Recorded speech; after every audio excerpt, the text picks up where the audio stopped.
আমি এবার আপনাদের দেখাবো যে কুয়াকাটার সেই কুয়াটি এবং কিভাবে এই কুয়াকাটার উৎপত্তি হয় সেই বিষয়ে বিস্তারিত। এটি দেখতে হলে আপনাকে 20 টাকার টিকিটের বিনিময়ে এর ভিতরে প্রবেশ করতে হবে।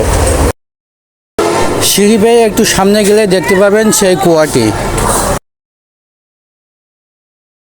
মানুষ যে কুয়াকাটায় যার জন্য আসে, যে কুয়াকাটায় যে মূল যে কুয়াটা, সেই কুয়াটা কিন্তু এই কুয়াকাটার যে কুয়া যেখান থেকে উৎপত্তি, এখান থেকেই এই কুয়া থেকেই সেই কুয়াকাটার উৎপত্তি, এই সেই কুয়া।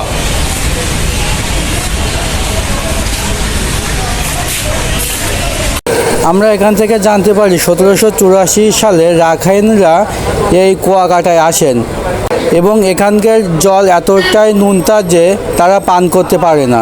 এই জন্য তারা প্রথমে এই কুয়াটি নির্মাণ করেন। এখন পর্যন্ত এই কুয়াকাটায় মোট 27টি কুয়া আছে, তার মধ্যে সবচাইতে বড় কুয়া ছিল এটি।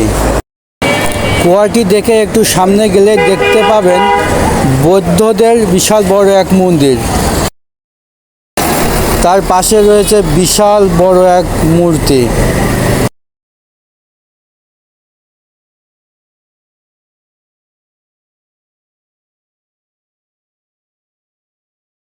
এই বৌদ্ধদের মন্দিরের ভিতর ঢুকলে দেখতে পাবেন তাদের বিভিন্ন দেবদেবতাদের ছবি এবং মন্দিরের ঠিক মাঝখানেই রয়েছে বিশাল বড় এক মূর্তি। এটাই সম্ভবত সেই বুদ্ধ দেবতার মূর্তি। এটি উচ্চতায় 6 থেকে 7 ফিট এবং এর ওজন হলো 32 টন। 32 টনের এই মূর্তিটি সোনা, রূপা এবং পাথর দিয়ে তৈরি করা। জায়গাটি অনেক ছোট হলেও এখানে দেখা এবং শেখার জন্য অনেক বিষয় রয়েছে।